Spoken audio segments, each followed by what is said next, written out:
CM Revanth రెడ్డిపై BRS నేత బాల్క సుమన్ ఒక రేంజ్ లో ఫైర్ అయ్యారని చెప్పొచ్చు। ఈ రోజు ఆయన మీడియాతో మాట్లాడుతూ బీఆర్ఎస్ అధినేత కేసీఆర్ పై రేవంత్ రెడ్డి వ్యాఖ్యలకు నిరసనగా ఆయన స్టేజ్ పై నుంచి మాట్లాడుతూనే చెప్పు చూపించారు। అండ్ కేసీఆర్ ను లంగా అంటున్న రేవంత్ రెడ్డినే పెద్ద హౌలేగాడని కూడా ఆయన దూషించిన పరిస్థితి కనిపిస్తోంది। సో రేవంత్ రెడ్డిని చెప్పుతో కొట్టినా తప్పులేదని సంస్కారం అడ్డొచ్చి ఆగుతున్నానంటూ కూడా ఆయన మాట్లాడడం జరిగింది। ఒక రకంగా ఇవన్నీ కూడా కలకలం రేపుతున్నాయి। సీఎం స్థానంలో ఉన్న వ్యక్తి పదవిని బట్టి అండ్ స్థాయిని బట్టి మాట్లాడాలి అంటూ బాల్క సుమన్ కామెంట్ చేసిన పరిస్థితి। రైతు బంధు డబ్బులు అడిగితే కాంగ్రెస్ మంత్రులు రైతులను చెప్పుతో కొడతామంటున్నారు। రైతు బంధు కోసం గత ప్రభుత్వం విడుదల చేసిన 7,700 కోట్లను మంత్రి పొంగులేటికి చెందిన రాఘవ కన్స్ట్రక్షన్ కి కాంగ్రెస్ కాంట్రాక్టర్ల జేబుల్లోకి మళ్లించారని బాల్క సుమన్ ఒక ఆరోపణ అయితే చేసిన పరిస్థితి కనిపిస్తోంది। 2 నెలల్లోనే ప్రజలకు కట్టొస్తుంది తెలంగాణలో।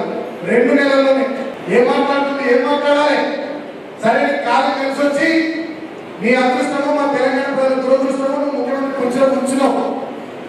గతంలో చిల్లరగా లెక్క పొట్టిగా లెక్క అవరగా లెక్క మాట్లాడిన నువ్వు ఇవాళ నువ్వు కూర్చున్న స్థాయి నీ పదవిని బట్టి దానికి ఉన్నటువంటి విలువను బట్టి పద్ధతిగా మాట్లాడాలి। ఒక ఉద్యమ నాయకుడు ప్రాణాన్ని పరంగా పెట్టి తెలంగాణ తెచ్చిన నాయకుడు 10 సంవత్సరాలు తెచ్చిన తెలంగాణను బ్రహ్మాండంగా అభివృద్ధి చేసిన నాయకుడు కేసీఆర్ గారిని పట్టుకొని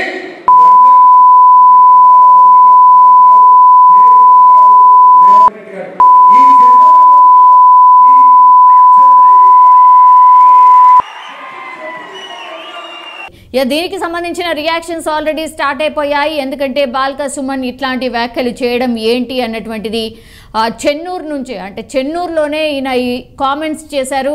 సో అక్కడి నుంచే బాల్క సుమన్ దిష్టి బొమ్మను దహనం చేసి కాంగ్రెస్ పార్టీకి సంబంధించిన కార్యకర్తలు బాల్క సుమన్ డెఫినెట్లీ క్షమాపణ చెప్పాల్సిందే అంటూ పెద్ద ఎత్తున ఆందోళన చేసిన పరిస్థితి కనిపిస్తోంది। బట్ ఇట్లాంటివి ఎప్పుడైతే మాట్లాడతారో నిజంగానే రాజకీయ నాయకులు ఇలాంటివి మాట్లాడినప్పుడు మాత్రం కొంత అటు నుంచి అయినా ఇటు నుంచి అయినా దాడి డెఫినెట్లీ ఉండబోతోంది। బట్ ఒక్కసారిగా షాకింగ్ కామెంట్స్ ఇవి। సో ఒక రకంగా స్టేజ్ పై నుంచి చెప్పు చూపిస్తూ రేవంత్ రెడ్డికి వార్నింగ్ ఇవ్వడం అనేది ఇప్పుడు కలకలం రేపుతుంది। మరి దీనికి సంబంధించిన రియాక్షన్స్